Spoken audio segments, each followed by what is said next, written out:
Leia had never known kindness, not the kind that soothed or comforted.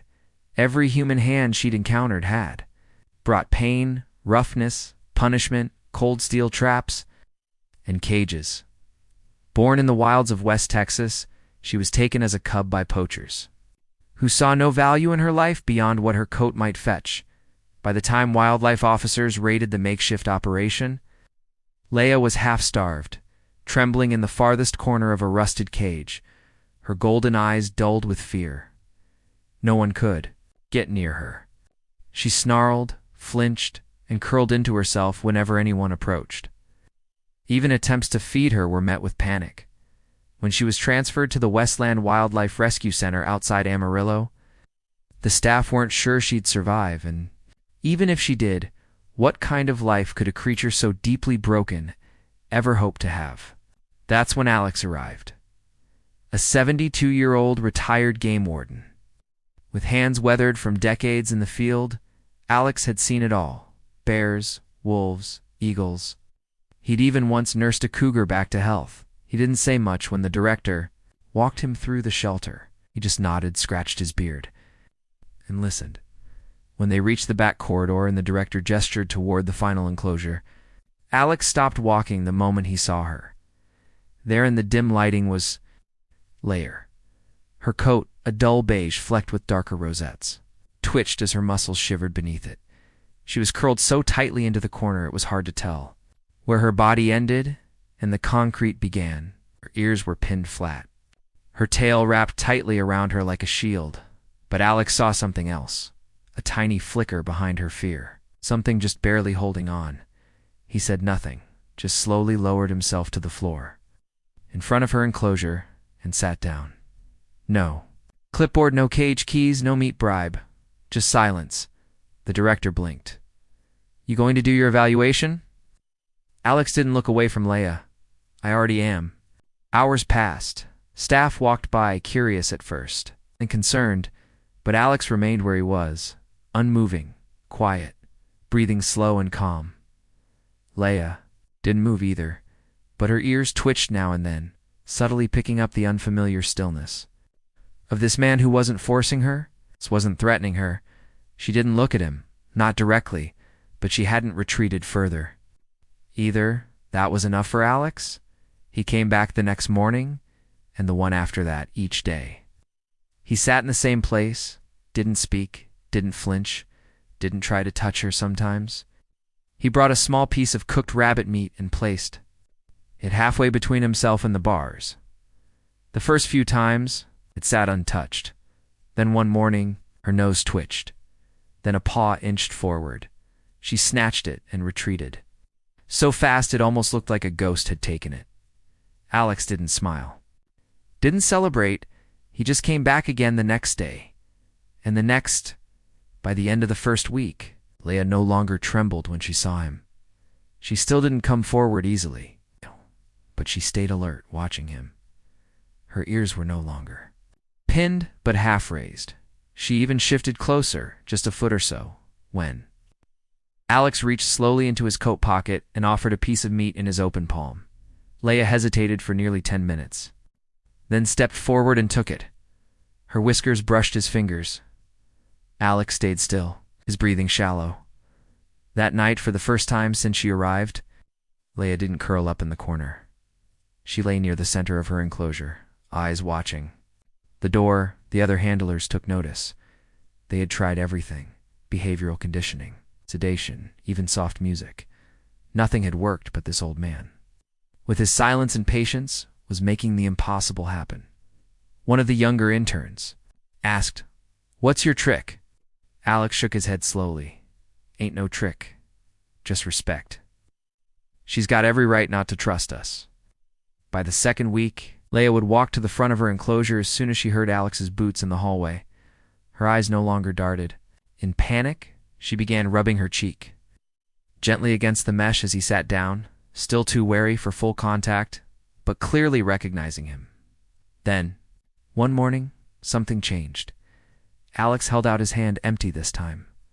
Leia stared at it for a long while, then, slowly, pressed her nose into his palm. It wasn't a mistake. It wasn't a reflex. She chose it. Alex's voice, low and steady, murmured his first words to her. "You're going to be all right, girl." From that day on, Leia's progress accelerated. She allowed Alex to enter the enclosure, first for short moments, then longer. She let him touch her head, stroke her back. She didn't flinch when he moved. She began vocalizing small, rasping chuffs, a kind of Bobcat greeting, something no one had ever heard from her before. But Alex knew this wasn't the end. It couldn't be. Leia wasn't meant to live behind steel and concrete. She was meant for wide skies, mesquite thickets, sun-warmed rocks.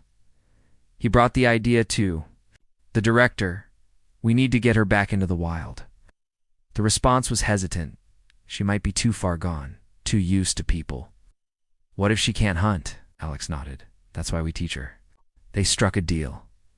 For 1 month, Alex would train Leia for reintroduction.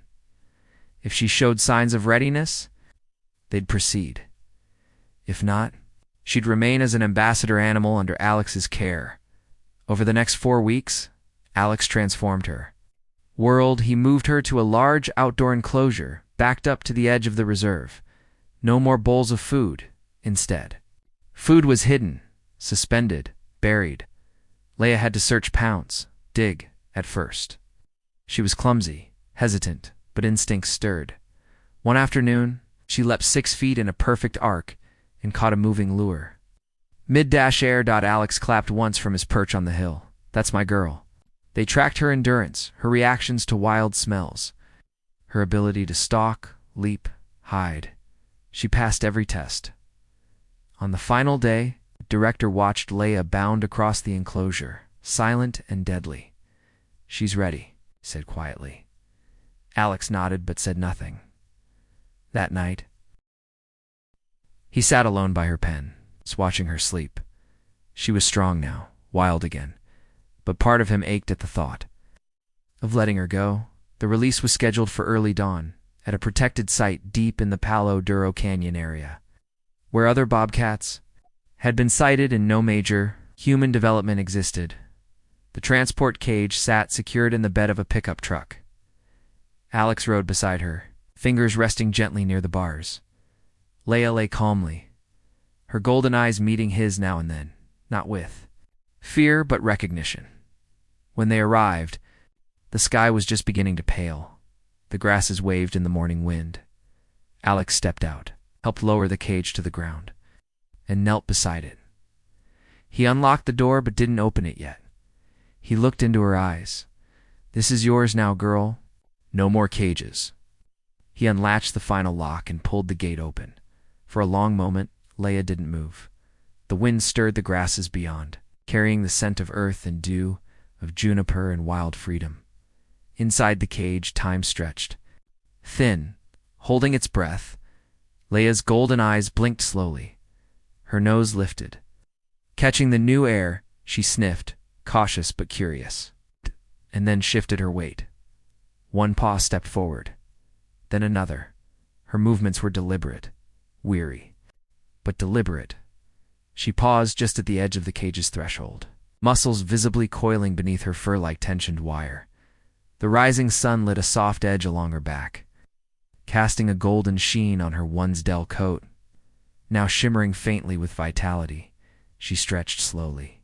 First her front legs, then her back, elongating her spine, as if waking from a long sleep. Her ears twitched to catch the distant rustle of wings, the call of some unseen bird, the whisper of brush swaying in the breeze.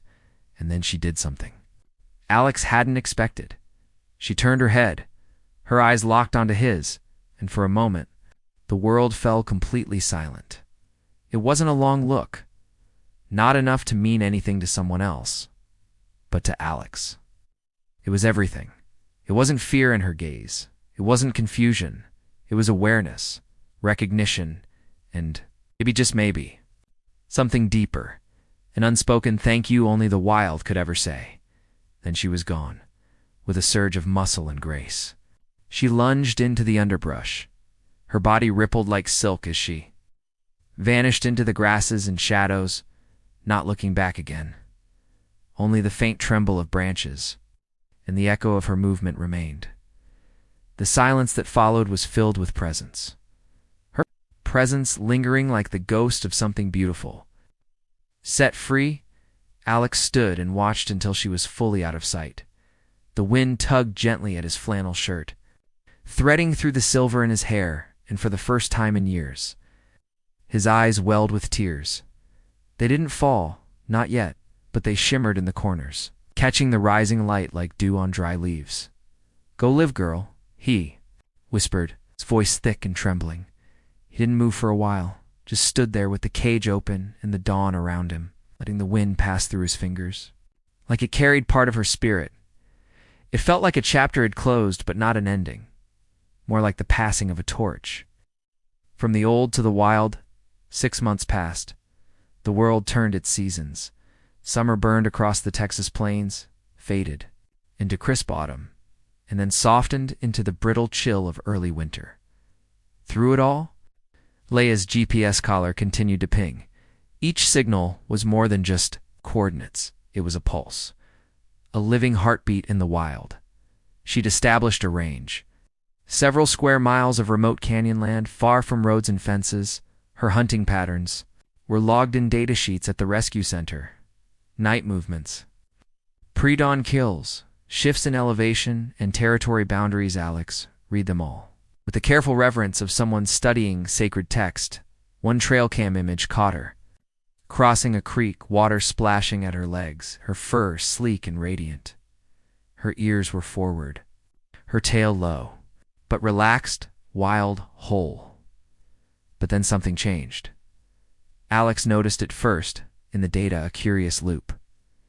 Every day, Leia's movements formed a slow spiral, centered around the same general location.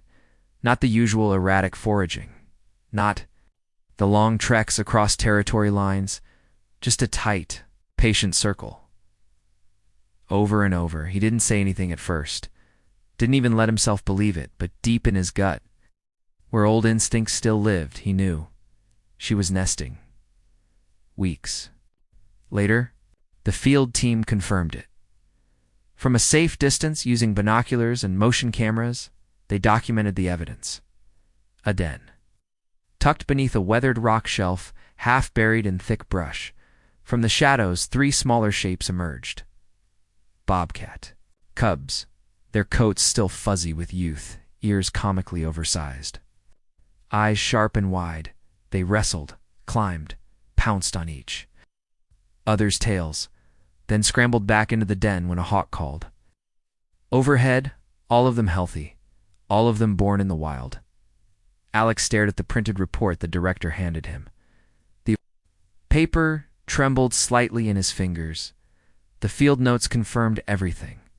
No signs of human imprinting, no dependence, no fear. These were wild cubs. Bobcats, raised by one of their own. Raised by Leia. He didn't speak, just nodded once. Then carefully folded the pages and tucked them into his coat pocket like something precious. That night, he made his way to the edge of the shelter where the floodlights didn't reach. Out beyond the kennels and chain link, under the open. The Texas sky, the stars burned sharp and white. He stood alone, hands in his pockets, breath misting in the cold, and looked up. Leia had never known kindness, not until one old man sat with her, silent and steady, and waited. And in return, she gave him something he never expected, a legacy that would outlive them both. A line of wild bobcats, born not in fear, but in freedom.